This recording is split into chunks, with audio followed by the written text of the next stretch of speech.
വാളയാർ ആൾക്കൂട്ട കൊലപാതകത്തിൽ അക്രമികൾക്കെതിരെ പോലീസ് ഗുരുതര വകുപ്പുകൾ ചുമത്തി. SC/ST അതിക്രമം തടയൽ, ആൾക്കൂട്ട കൊലപാതകം തുടങ്ങിയ വകുപ്പുകളാണ് ഉൾപ്പെടുത്തിയിരിക്കുന്നത്. കേസിൽ പ്രത്യേക അന്വേഷണ സംഘം 2 പേരെ കൂടി അറസ്റ്റ് ചെയ്തു.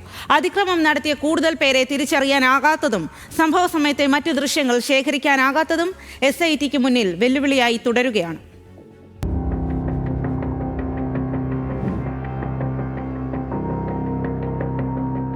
മലയാളിക്ക് അപമാനമായ വാളയാറിലെ ആൾക്കൂട്ട് കൊലപാതകത്തിന്റെ 6ാം ദിവസം 2 പേർ കൂടി പ്രത്യേക അന്വേഷണ സംഘത്തിന്റെ പിടിയിലായി. അട്ടപ്പള്ളം സ്വദേശികളായ വിനോദ്, ജഗദീഷ് എന്നിവരാണ് അറസ്റ്റിലായത്.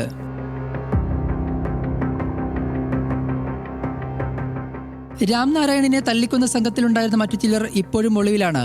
ചില ആളുകൾ തമിഴ്നാട്ടിലുണ്ടെന്ന വിവരം അന്വേഷണ സംഘത്തിന് ലഭിച്ചു. ആൾക്കൂട്ടം നടത്തിയ അതിക്രമത്തിന്റെ ദൃശ്യങ്ങൾ പലരുടെ മൊബൈലിൽ പകർത്തിയിരുന്നുവെങ്കിലും പോലീസിന് അതെല്ലാം ശേഖരിക്കാനായിട്ടില്ല. ഇത് കൂടുതൽ പ്രതികളെ തിരിച്ചറിയുന്നതിനും തെളിവ് ശേഖരണത്തിനും പോലീസിന് വെല്ലുവിളിയാകുന്നുണ്ട്. ദൃശ്യങ്ങൾ പകർത്തിയ പല ഫോണുകളും ഇതിനകം നശിപ്പിച്ചതായി പ്രത്യേക അന്വേഷണ സംഘം മനസ്സിലാക്കിയിട്ടുണ്ട്.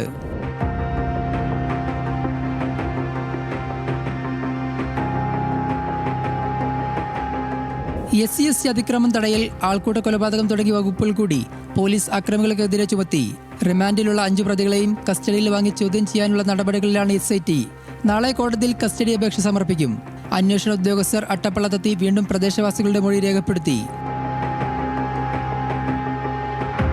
ന്യൂസ് മലയാളം, പാലക്കാട്.